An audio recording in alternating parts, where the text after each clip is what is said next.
time has come for us to dissect these pedals of glory and destruction. Yeah. We have the mythical Klon. Yes. And then we have the Mythos. It's not a Klon. No, it's not. It is the Mjolnir. Mjolnir.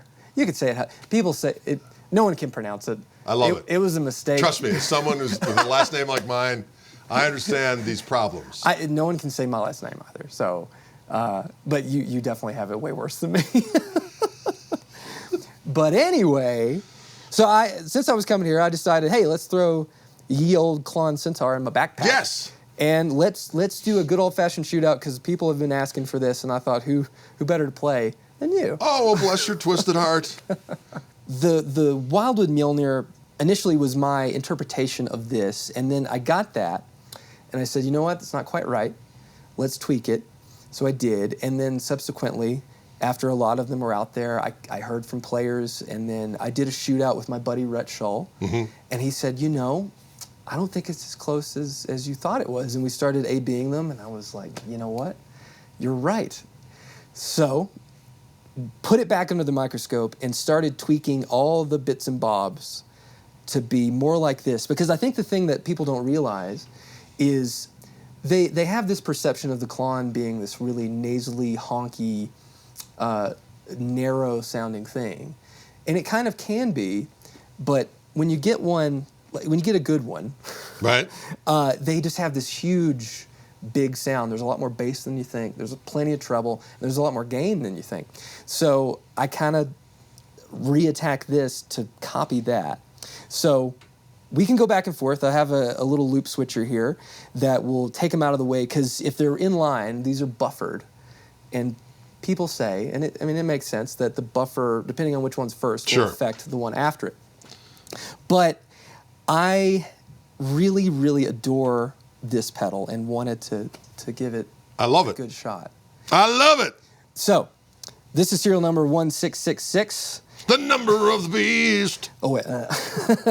And this is the current production Wildwood Mjolnir. So, in essence, my hope is, when this is all the way down, and this is all the way down, and the knobs are in an approximate same place, they should sound the same. So, turn on the Klon.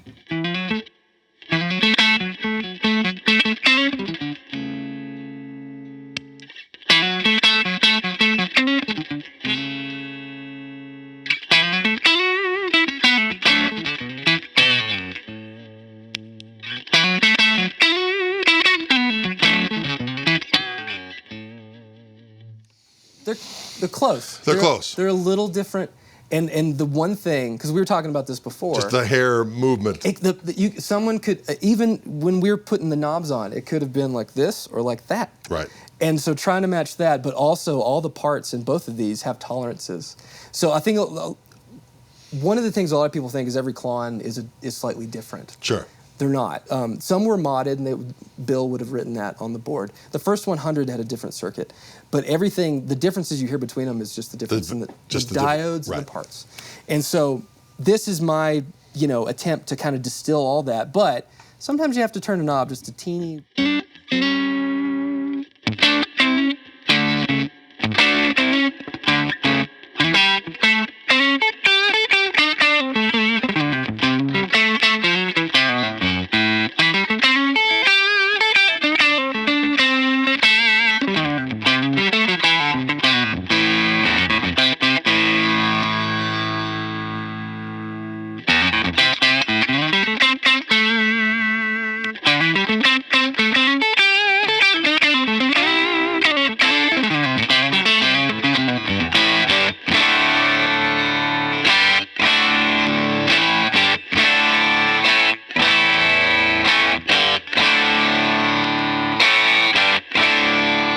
Damn close. Yeah, it's just sometimes there's just slight little EQ things that are just a butt hair off, but I mean, not off, just different. You know what I mean? Yeah, for sure. So in this one, we're using vintage diodes from Russia. They're old military spec diodes. These are people say the diodes in the Klon are unobtainium, and they kind of are, but some people have them. I'm working on getting some. All right. But that's the secret sauce. So if we goose it more, we're going to hear more of that diode actually working.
Wild.